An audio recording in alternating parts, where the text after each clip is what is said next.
How you doing? Amen. Let's see. I was supposed to be having this stuff queued up, but it'd be a lot of stuff going on. Here we go. Here we go. Here we go. Here we go.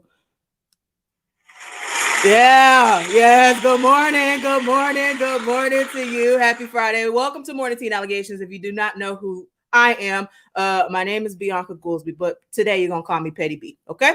I also want to highlight my shirt. Okay. People lie, receipts don't. There is some merch on Teaching for the Culture. Definitely check that out. We're gonna get started with the church announcements, okay? Because there's a lot of stuff going on. And I tell you. Okay. Let's go ahead and get started. Amen.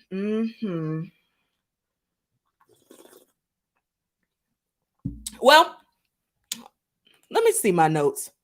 Good morning, peace and blessings. Good morning. Good morning. Good morning, Sword. Good morning. Let me tell you something, Terry. When I tell you the clap back was real, the clap back was real. Terry know what I'm talking about. Y'all are showing out on Facebook. Anyway, okay. Let me get it together. Church announcements. Okay, people lie, receipts don't. People lie, receipts don't. The focus today will be on Hillsborough County because I'm telling you, the drama just gets deeper and deeper, and the stuff is going to come to the light. I have some video receipts today, and I want you to buckle up because today's episode is titled Clap Back Season. Now, before I get started, I need to go ahead and play my disclaimer. So please pay attention, okay? Don't come for me. People lie, receipts don't. I don't gossip. I just provide the receipts. Amen. Thank you, church members, as we have additional announcements and disclaimers that require your full attention. I report the news, so don't try me with the copyright. In addition, the views and opinions on Morning Teen Allegations belong to me. If you have any questions, bring your receipts so that we can talk. If you get froggy with me, don't expect me to go high and be the bigger person. I will clap back and sage later. God is still working on me. Thank you for your attention and govern yourselves accordingly. Amen. Oh, no.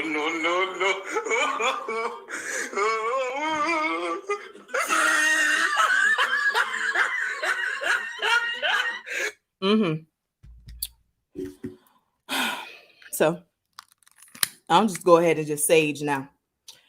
If you come for me, I will not be the bigger person. I will sage and I will clap back.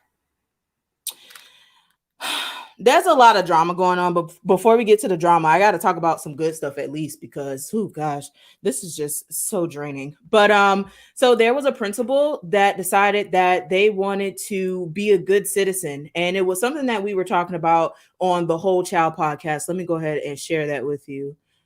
So the principal, let me make sure y'all can see my screen. Yeah, there you go. All right. So the principal decided that he was going to actually assist the child and get to the root of what the child issue was. So there was a child where he was not in class and he was having a difficult time. It come to find out that he was very insecure about his hair. So the principal had a sit down with the 8th grade student and cut his hair, and he had such a new confidence about himself that he was able to go to class and be okay. This is the exact same thing that me and Kimberlyn were talking about on the Whole Child, where you have educators that will get upset with a child for wearing a hoodie and not realizing that there probably is something going on as to why they're wearing the hoodie in the first place, instead of just trying to say, oh, you're not complying with the rules, not at least having a conversation and trying to figure out what the root is. And so congratulations to this Black principal and this educator that is out here modeling what we're telling y'all. Like, we need to have culturally relevant people in our schools. We need to have more of them in our schools, and we need people to check their biases at the door when they're saying that they're going to serve all children. That's all I'm saying. Okay. So wonderful news there. The Sunshine Education Coalition. Let me go ahead and load up their website so you can see the amazing stuff that they've been up to. Because my goodness, they've had a week full, a month full of events. So let me go ahead and share my screen with you here. So the Sunshine Education Coalition has had a panel each week, and in celebration of Black History Month, they had the 28 days in the Black Youth Experience. And so these are the panels that if you missed it, you can go back and watch it. It is also on Facebook. So please make sure you check out sunshineeducation.org. It is phenomenal. And I'm so glad that they have been instrumental in the work with the school to prison pipeline, which is something that I want to talk to you about a little bit today because we had a meeting. Okay.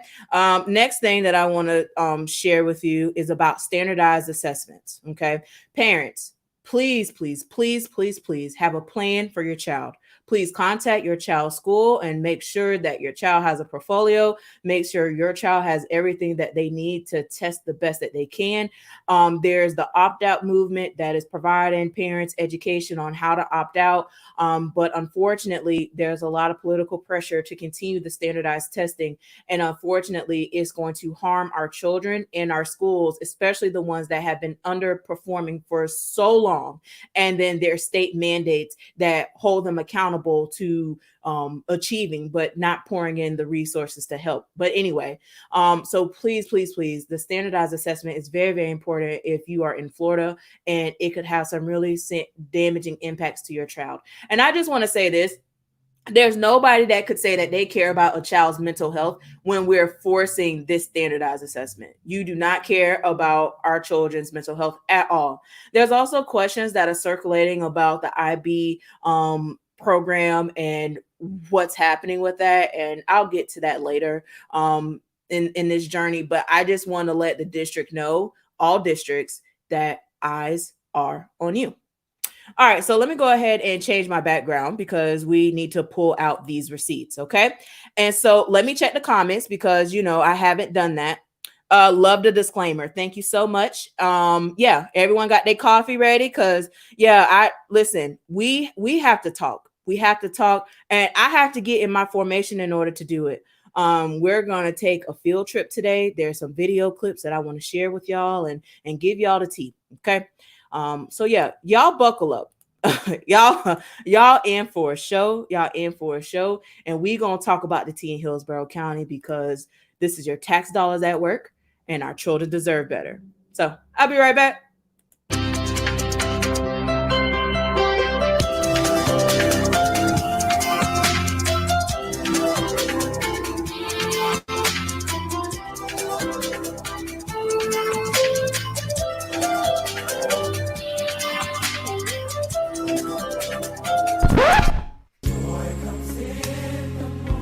Troubles, they don't last always. Troubles, they don't last always.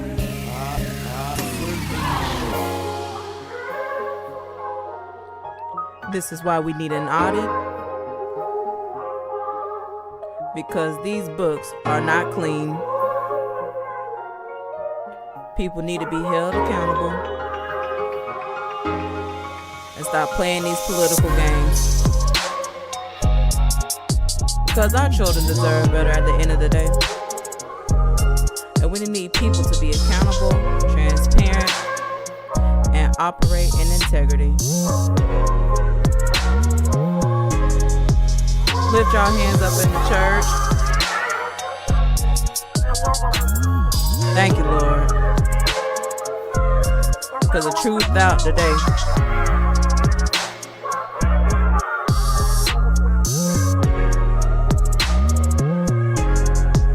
Now the district's exposed.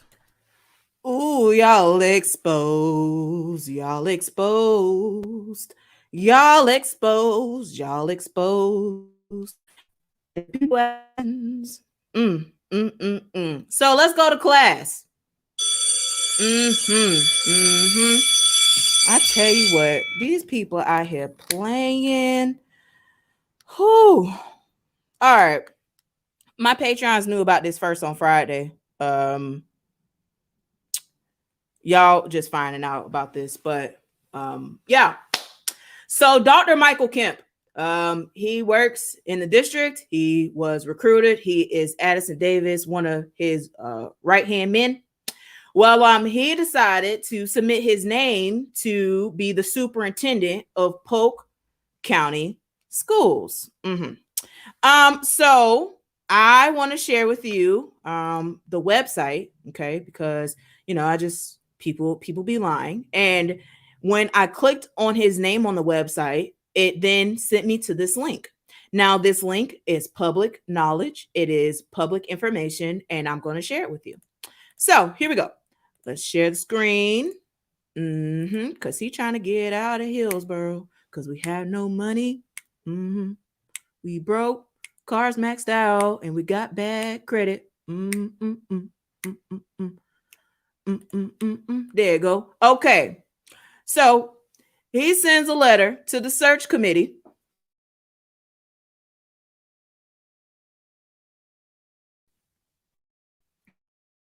about now. Okay, there we go. It's having some internet issues there. All right. The devil be busy. So okay. Kemp sends this information as to why he feels. Wait, why does thing say? Okay. Ooh, the devil busy. Okay. I think it's okay. It got this like little symbol here, and I'm not really sure. He's throwing me off on my game. Okay, there you go. All right, it's loaded. Okay, thank you, Jesus. Okay, so Michael Kemp decided that he wanted to apply for this job, and he wanted to be the superintendent of Polk County Schools. So what I find interesting about this document, which I will definitely share the link with y'all because y'all can go read it yourself. People lie receipts don't, so let me add that in here. So we're gonna go down here. Okay. So we look at the letters of recommendation. Okay. I'm trying not to show too much because he got his whole resume in here, whatever. All right. So this is a letter on Hillsborough County letterhead. Well, not really, because it don't have the board members on here. But anyway, this was a letter that was a recommendation for this position. And the person who submitted that recommendation was Kim Bays, which she just got here. So not really sure how you're going to write a letter of recommendation, but I guess based on their experience together in Clay County, maybe that's it. Okay. So then I continue with the letters, right? And then I see a new letter. And Michael, the chief of staff, submitted a letter. Now, from my understanding, Michael just got there too. So these new people are talking about how he would be a fabulous superintendent at Polk County Schools. Keep going. We got Steve Kona. Steve Kona decided that he wanted to write a recommendation letter for this individual. And meanwhile, we're in a financial deficit. Y'all can read those receipts, and I can't make this stuff up. I just can't. Like, this is like, y'all have to understand, this is why I wear a wig and make this a reality TV show, because like this is what's happening in the 7th largest school district in the nation. Okay. Now, meanwhile, these people can write letters of recommendation, and yet the question on the floor is, where's our CFO? I don't know. I don't know where our CFO is. Got a lot of questions. So yeah, just want to let y'all know. So then here's an update. So obviously he applied. And so Polk County actually did an update on the 24th of February. So just a couple of days ago. I want to share that update because you need to know, well, all that work that he did for that application, where did it end up? Well, he did not make the list. So he's stuck in Hillsboro with the financial disaster that they're all involved in now. So yeah, good luck. I can't make it up. Okay, so next thing is a recap of yesterday's meeting. First of all, I just want to say thank y'all so much to school board member Jessica Vaughn, school board member Nadia Combs, and school board member Karen Perez. That has been one of the most productive meetings I have watched in Hillsborough County in a long time. And I went back. Like, I have watched school board meetings from years prior during this research. So to see that meeting that they had and it was productive and they had real conversations, I appreciate that. Thank you, Cam Perez, for highlighting the school to prison pipeline, which is one of the things that I was very vocal about. Organizations have been very vocal about for years. And the district has attempted to provide false narratives and not complete data. And I was glad that in the sunshine, Cam Perez had stated that the data that they were trying to push on them does not paint the picture, while they're trying to say that we are doing so good with declining our suspensions and all of that. They're not taking into account that we're not in full enrollment. So it's things like that that people have to be mindful of. And so I'm just thankful for that conversation. Now, I just want to say that all school board members were invited to attend. So if you have questions as to why your representative in Hillsborough County did not attend, I suggest you ask those folks because they work for you. So that goes for the chair, Lynn Gray. That goes for school board member in District 5, Shake Washington. That goes for school board member in District 2, Dr. Stacy Hahn. And that goes for school board member Melissa Snively in District 4. These people that y'all decided to put into office by voting on them, they work for you. So you need to ask questions as to why they decided not to attend, knowing that that Tuesday board meeting was canceled in the manner in which it was. Now, of course, with this meeting, clapbacks had to occur because people want to play games. Okay? So I just have a couple of questions. Addison Davis, you mean to tell me that after all of those people that were in Rosac upstairs, you did not send at least one representative to represent the district to answer these board members' questions that rely on you to provide them the information? All those people that were upstairs working in Rosac, you mean to tell me not one person could have came down there to answer these board member questions? Okay. Then you had where y'all decided not to live stream this event. Okay. So you mean to tell me after all that money that the district has spent on broadcasting services and equipment and the staff to manage it, you couldn't have one person to hit the Facebook Live button on to at least record what was happening in that meeting? Nobody. So, of course, I come up with my tripod and I just walk. I'm going to show you how it came in now.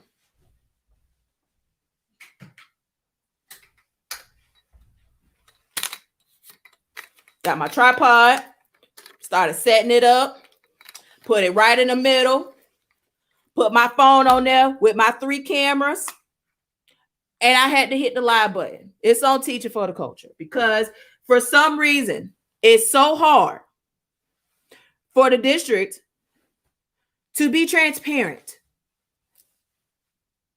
I'm still stuck that at least one person from the district representing the district couldn't answer these board member questions. Not now. Nobody. These people getting paid 6 figures and nobody could come and answer any questions. Y'all that busy? Okay. I just want to say that the district decides that they want to create their own rules. Y'all don't want to go live on this, but then y'all want to create rules on Facebook.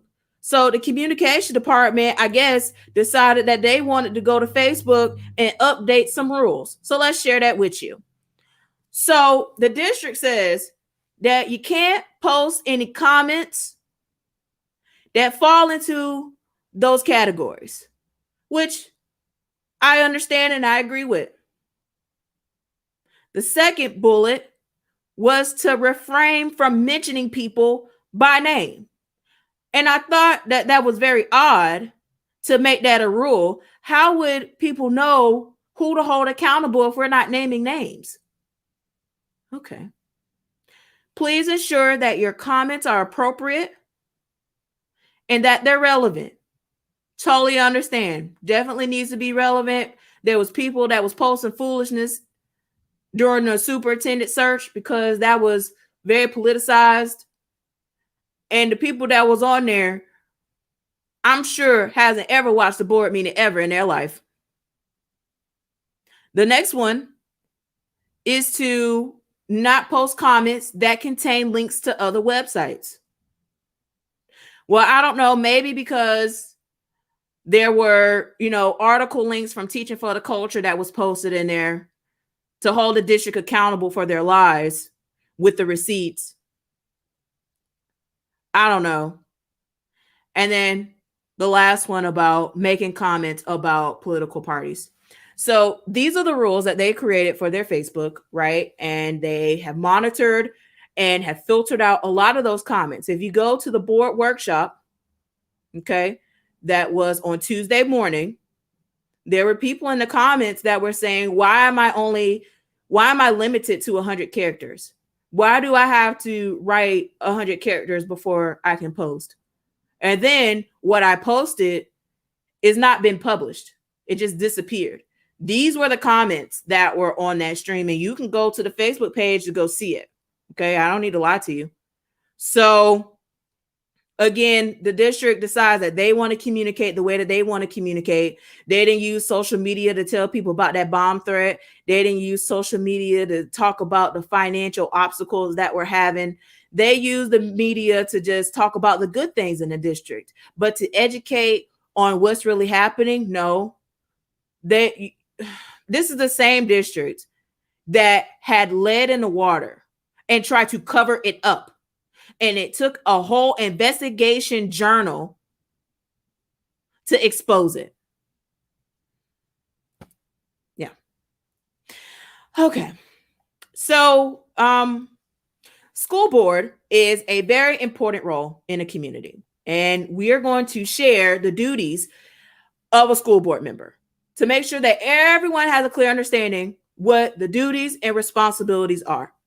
We're going to set the foundation today. I've talked about it several times. I post about it several times, but we're going to talk about it today because there's a lot of stuff that I want to pull up in the light where I went digging from back 2014 digging. Okay. Because the internet never forgets. So we're going to share that, but I want to share with you the 5 major responsibilities of a school board member. Okay. All right. So number 1 is to establish the vision. Number 2, be aware of policies and implement those policies to improve the work. Number 3 is to hire and evaluate the district superintendent. Number 4, adopt and maintain an annual budget. And number 5, serve as leaders and representatives of the community, and to be advocates for students and the school district. Okay. So if you understand that, okay, if you could put amen in the comments, throw some hearts. So that lets me know that you understand the 5 duties of a school board member. Okay. Thank you. So we go to campaign promises because, school board members, they come on the campaign and they say, hey, vote for me. I'm going to do X, Y, and Z, and we're going to do it together. Please cast your vote for me, and I will make sure that I do X, Y, and Z for the community. So I took a trip. And I took a trip to a website. And the website was created back in 2014. Mm-hmm. And that website belonged to current school board member Melissa Snively, which was the previous past chair, and she served on the finance committee. So we're going to take a field trip back to 2014. So I want you to buckle up your seatbelts and let's get ready for the show.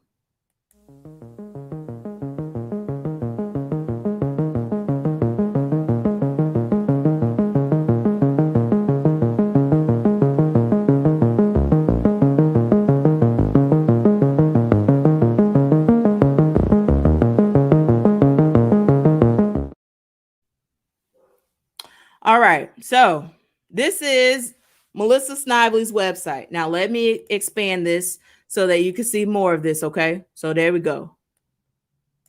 Okay. So Melissa Snively had a website when she was running for school board. Okay. And so I had the pleasure of going back to 2014 to see what sis put on the internet. Okay. Now this is going to set the foundation. So Melissa Snively, okay, I hope that you come on up to the front of the congregation while you out here posting that people are attacking you. No one is attacking you, sweetie. People are telling the truth, and people are tired of the foolishness that's carrying on. So if your feelings are hurt by that, I'm so sorry. Maybe if you resign, we wouldn't have to be dealing with this. But anyway, since you're still here, let's look at the website. So 2014, okay, folks, we're just going to scroll. We're going to take a look here. Okay, about us. I am campaigning for Hillsborough County School Board 2014 and will be honored to serve the students, teachers, and parents, administrators, and community in District 4. Okay, right here. So it talks about her endorsements and how the Tampa Bay Times endorsed her. And she made that post on July 25th, 2014. That was on a good old Friday at 11:22 p.m. Don't you like receipts? Can I please get people like receipts? Don't. Okay. She talks about how she was endorsed by the Tampa Tribune and how she wins the straw poll for the Tampa Chamber. Okay. So she talks about how she's a business owner, a civic leader, running to ensure our schools are safe, well managed, and student focused. There's a video here, and unfortunately, I don't think. Oh, wait a minute. This might be breaking news.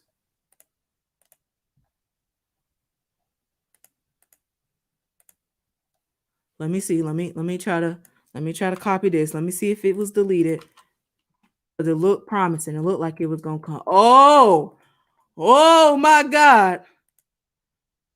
Y'all, I got the video. Ooh, I'm so glad this live. All right, let's go ahead and share this. Ooh, we got a video, y'all. We got a video. You ever seen Blue's Clues? My favorite, one of my favorite cartoons. All right, here we go. Hey, sis. My name is Melissa Snively, and I'm running to be your next school board member for Hillsborough County. I was raised in Florida and graduated from the University of Florida with a degree in English and education. My wonderful husband, David, and I have been married for 15 years, and we have 4 children who attend public schools here in Hillsborough County. For the past 12 years, I've owned and operated a successful State Farm insurance agency in the Fishhawk community. I employ 7 professionals who serve over 5,000 clients in our area. For the upcoming school board election, you deserve a candidate with a strong business background who is also a dedicated leader in the community and has a vested interest in the Hillsborough County public school system. I am that candidate. Please vote for me, Melissa Snively, August 26th. Together, we can bring education back to the kids. We just got a video. All right, now let's go back to the website though.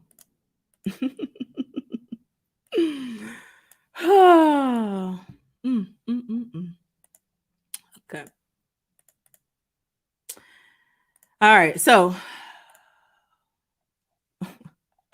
we back on our website from 2014. All right. So I'm running for the Hillsborough County School Board because I want to bring focus back to our students, giving them a chance to experience success, not only in the classroom, but in life, and preparing them to be independent, productive members of society. As a parent of 4 children in public schools, as well as a business owner with numerous leadership opportunities in the community, I know I could bring that focus to the school board. Now, we go to Melissa Snively agenda that she put on her website in 2014. Okay. Number 1, safe and secure schools.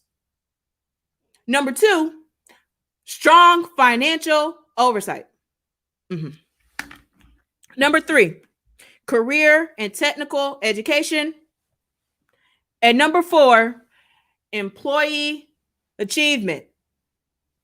Okay. Now, she has these paragraphs that breaks this down. And just for today's episode, we're going to only focus on 2. And we're going to focus on the top 2. Okay. So that's safe and secure schools and strong financial oversight. This will be the foundation of our broadcast and clap back season, because it seems as though Melissa forgot. It seems that she forgot what she signed up for. It seems that she forgot what she signed up to do. And now she's creating all of these narratives. She has her husband clapping back in people comments and a whole bunch of social media dramas going on. But let's just pull up the receipts. Since this is what you put on your website when you ran for office in 2014. And the opponents that you were running against, one of them, Terry Kipple, is very problematic. This is why I say that people need to pay attention to school board. It is one of the most ignored races when it is the most important in a local community, because this impacts a whole bunch. So 2014, we are now in 2021.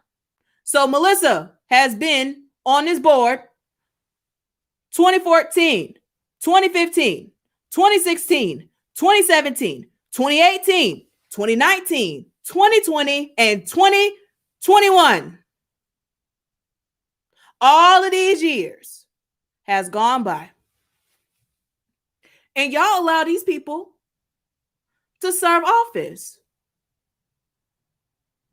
And then she wants to go run for a different seat because she served the board for 8 years. Okay. So I hope that you kind of skimmed through the paragraphs that she wrote for safe and secure schools and financial management, but she calls it in this title, okay, strong financial oversight. Okay. So let's go ahead and just break all of this down with video clips, receipts, and all of that, because it's very clear that Melissa Snively needs to understand that what you cannot do anymore is throw rocks and hide your hands and think that you can be messy and people aren't going to clap back because you made a post and people clap back. Okay. Whew. Melissa. Okay. So when we talk about safe and secure schools, we need to talk about Melissa Snively and her antics at the Hillsborough Emergency Policy Group, where Melissa wasn't being transparent about the safe and secure schools that she said that she was going to advocate for in 2014. So I just want to play a clip of what happened.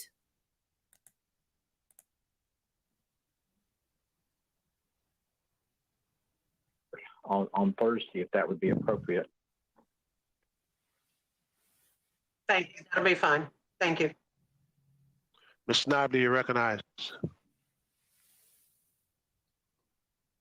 Thank you, Mr. Chair.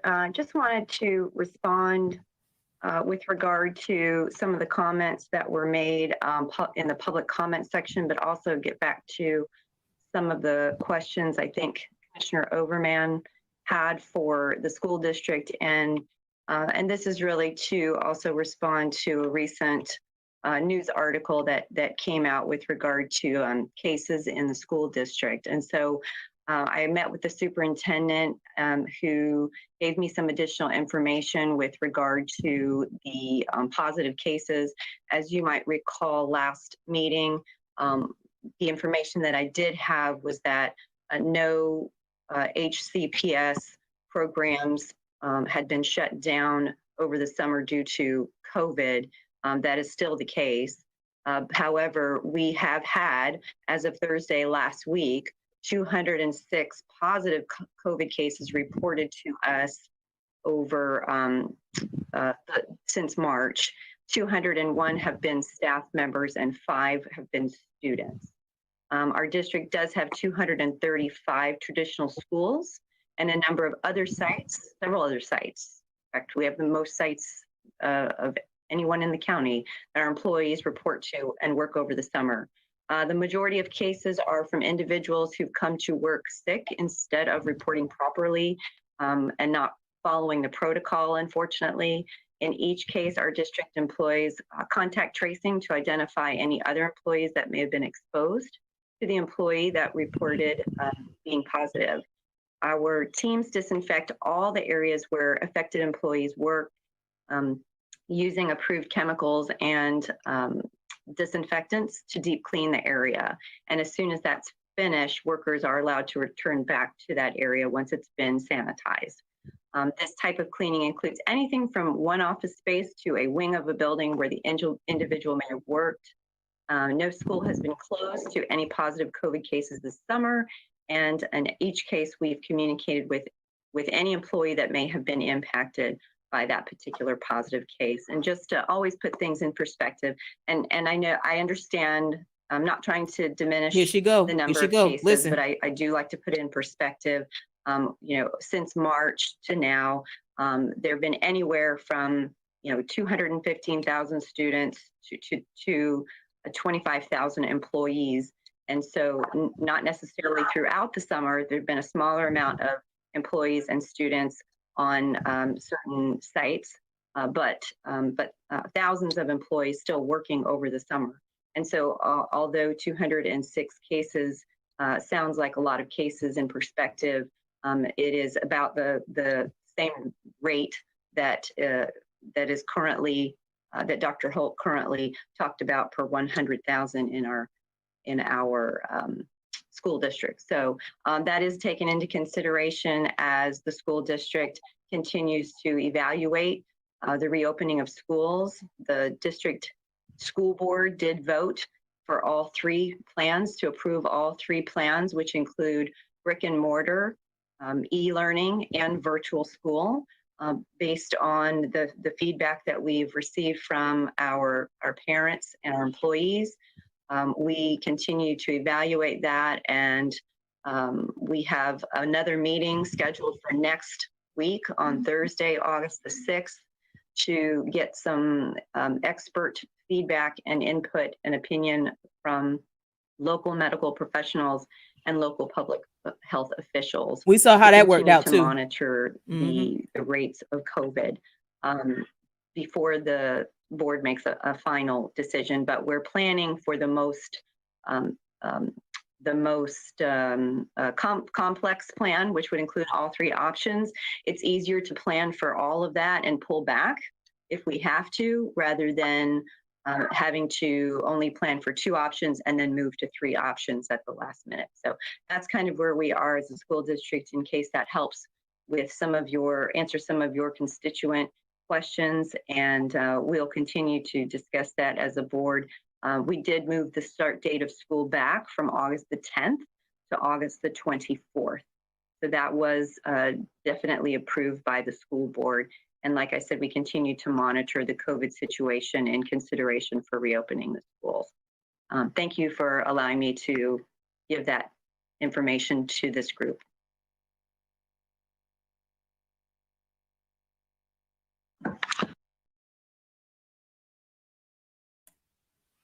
You are fake news. Melissa. So we're not gonna rehash that. Let's keep this short. Here's a comment right here. Pretty sure every time that she attended those meetings, she voted against the mask mandate. Yes, that is very factual. So yeah, that's Melissa. That is the safe and strong schools. I'm sorry, safe and secure schools, right? But yet, you know, were we safe and secure with that bomb threat? Okay. So I will post a whole YouTube link so that y'all can see it with some important timestamps.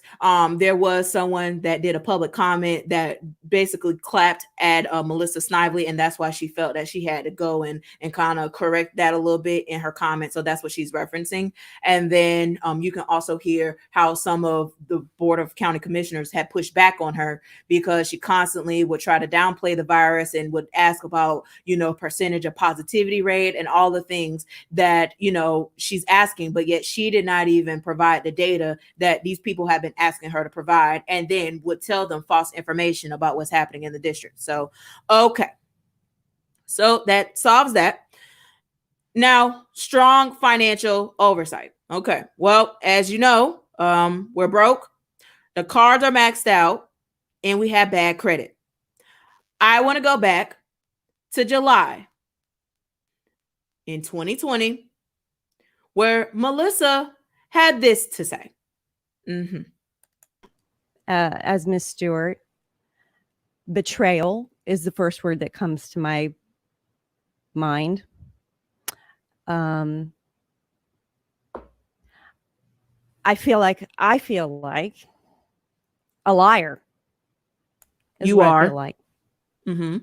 Because we promised the taxpayers and the public that we would be fiduciaries, responsible fiduciaries and stewards of their dollars. And I know that we could not have anticipated the pandemic and some of the mandates and things that have caused us to shift things around, and with fingers crossed and prayers that we're going to be replenished at some point, because that's basically what it sounds like. Someone made a miscalculation and thought we were going to get money coming back to our school district to replenish our funds, but that didn't happen. And now here we are. And I sat in front of Standard & Poor and Moody and Fitch and told them that our school board was committed to bolstering and protecting our fund balance. And the person who's not here now, sitting next to me, really basically had me hoodwinked. And I was angry at Fitch when they came back with a downgrade and frustrated. But guess what, Kevin? You were right. He was really angry when you went to see him. He came in with a red face when we saw him, and we calmed him. We took him off the ledge, but now I understand why Fitch downgraded us. There are so many consequences that come with this that we could probably spend in the entire evening talking about. the ripple effects that this is going to have on our school district. However, I know that there are things that are out of our control as well. And we have a new superintendent who is committed and dedicated to make sure that this doesn't happen.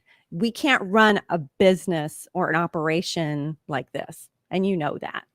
But you can't run a business on crossing your fingers and hoping that you're going to spend a little here, but get it back over here. Normal businesses can't operate like that. And neither can we, because it's not our money. And that's probably the one thing that I hope that you understand. Hope Moving you forward, understand, sis. it's not our money.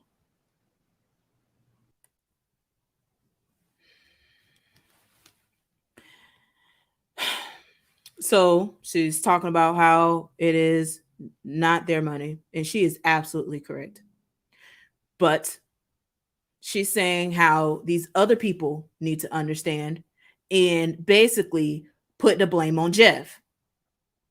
Jeff said it wasn't me. Y'all can go look. He issued a whole letter and statement and said that I wish y'all grace because it wasn't me. Now, Melissa Snively is saying how we can't spend money, but yet I go back to her website where she promises financial management and her agenda is having strong financial oversight. So maybe we need to define what that is. Okay, Google, define financial oversight. On the website lawhelp.org, they say, financial oversight encompasses an array of responsibilities from establishing the CEO's compensation to approving the annual budget to assessing whether the organization should diversify its income stream. Thank you. Thank you, Issa Rae. Thank you.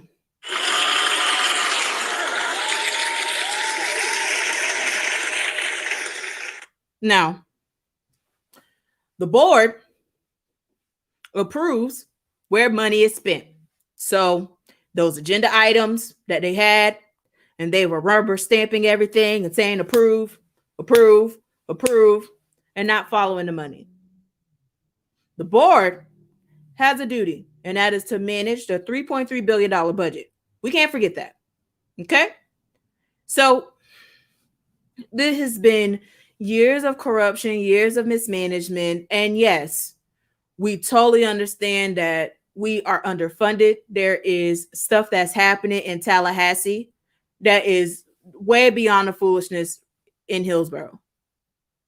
But when you add mismanagement and corruption, it completely makes the situation worse. We are projecting $100 million deficit. That is a lot of money. Okay. So this wasn't the only person, the only school board member that has talked about our budget. And still to this day, she is running her mouth on social media talking about the current school board member that's currently in the seat, Shake Washington. And I just find it interesting how Tammy is out here posting and talking about representation in District 5. And hey, look, everyone is entitled to their opinion. But the fiasco and the financial disaster that we're in is due to the board and due to the mismanagement and them approving everything and not following the money and alerting folks of what's happening so that we can be proactive instead of being reactive, where now we are tearing families apart due to the mismanagement. So let's play what Tammy had to say, because she has so much to say and people have been clapping back on the internet. Watch this. Schamberger. Thank you so much, Madam Chair. So let me just simply say this: disrespectful at its finest. It's amazing that here we are again repeating history. I'm not going to belabor or beat the dead horse. Member Stewart and Dr. Hahn has really said it all eloquently. But this absolutely has to change. This is precisely the reason I have requested a workshop And I really want this board to really consider seriously about putting a pause on everything as much as we possibly can until we get this under control. It makes absolutely no sense that this board is in this position again.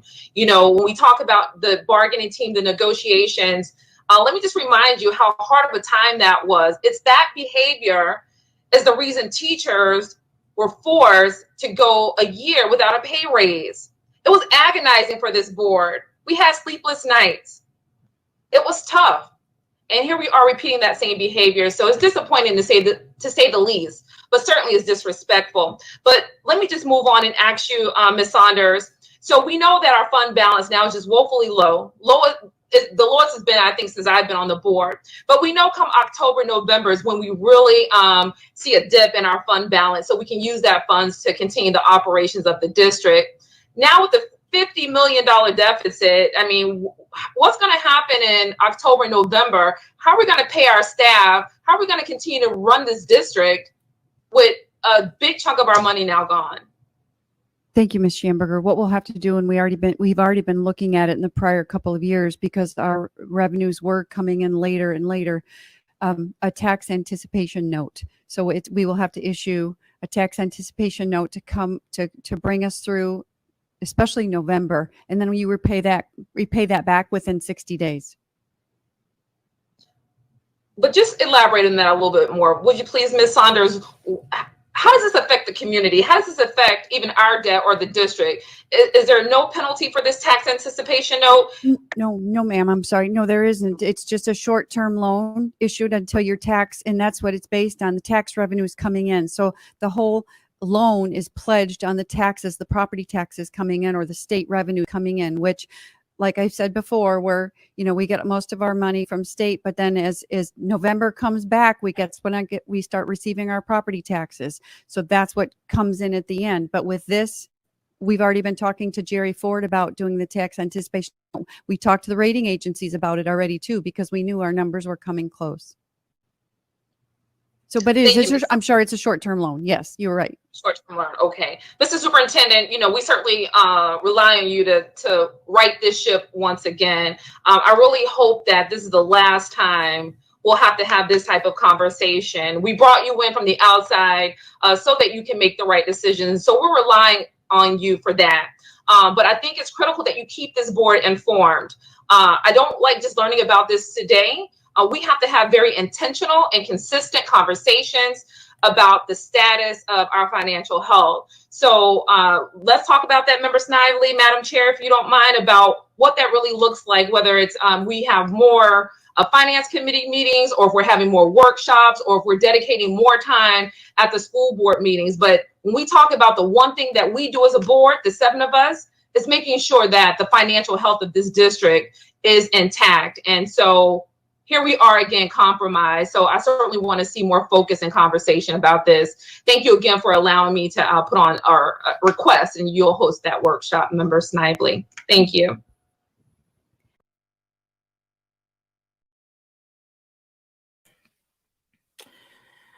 Sis served on the finance committee with Melissa Snively. So, I mean, they should have been having high level conversations following the money anyway. So I don't understand it, y'all. I don't like it. It's just really blowing me. So, okay.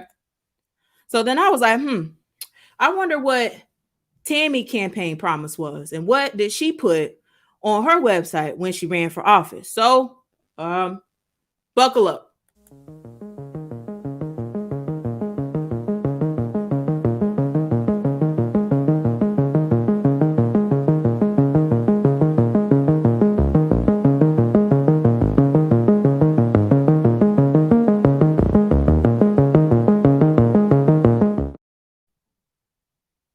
All right. So this is Tammy's website. This is a screen grab from 2016, October 2016 to be exact. So this is her website. And so this is what she puts. My name is Tamara Chambers, and I'm committed to fostering an environment of growth, transparency, and results in the Hillsborough County Public School System. Which those results, by the way, 111 schools actually declined a letter grade. Yeah. Okay. As your representative, I will play an active role in making District 5 a high-performing, results-based district, focusing on providing a quality education for all students, enabling each student to become a successful, productive, and responsible citizen. Now, does that sound pretty familiar from what I read earlier? Okay. As your school board member, I will commit myself to effective leadership, ensuring fiscal responsibility, high academic achievement for all children, and then you see the rest of it. And then donate today and some links that doesn't work. What I also found interesting was that she talked about big news. And so I clicked on it to figure out, well, what was the big news?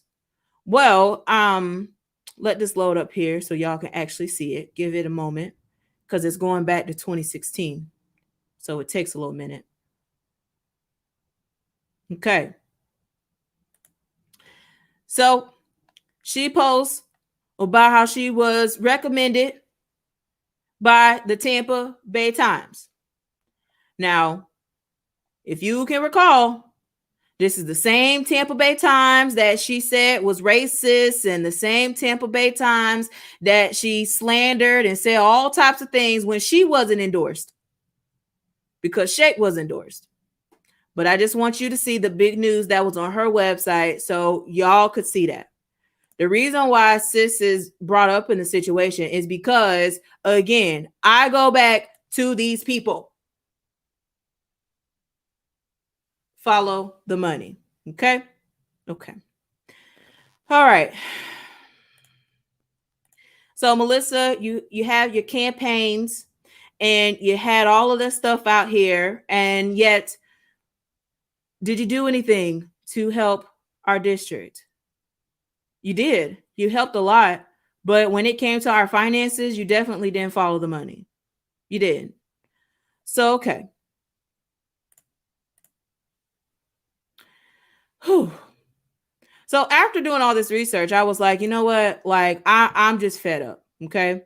And so my camera battery is about to die anytime now, and my webcam is not set up appropriately, so I can't do a switch. So what I will do is compile the rest of this information for y'all so that y'all can go back and see the rest of these highlights. The corruption is here. The spotlight is here. And I hope that y'all are paying attention. These are the people that said that they were going to run for office. And these were the people that said that they were going to be responsible for this budget and to have strong fiscal responsibility. So I go back to those folks. Hold them accountable because they decided to run for office and they also served on the finance committee. Clap back. Y'all have a good day. Thank y'all so much for tuning in to Morning Teen Allegations. If you want to become a patron, there's my link. I'll put it in the description. And of course, I love y'all. People lie, receipts don't. Thank you. Please keep my name about your mouth and mind your business. Mind your business. Mind your business. Mind your business. Sing choir. Please keep my name about your mouth. Oh yeah. Keep my name out your mouth.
Oh yeah, because there's always an after show. Okay. See, the people that's here, y'all loyal. Y'all loyal. Okay.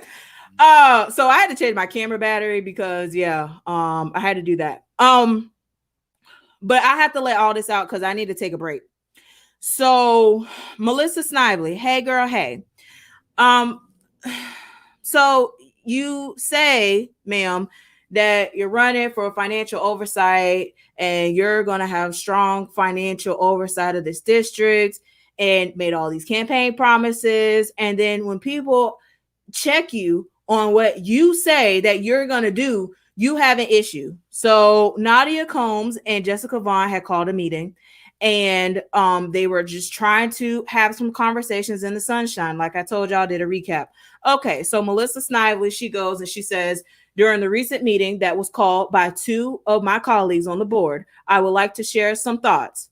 First, I understand the frustration of having limited time for meaningful conversations with fellow board members due to the Florida Sunshine Law.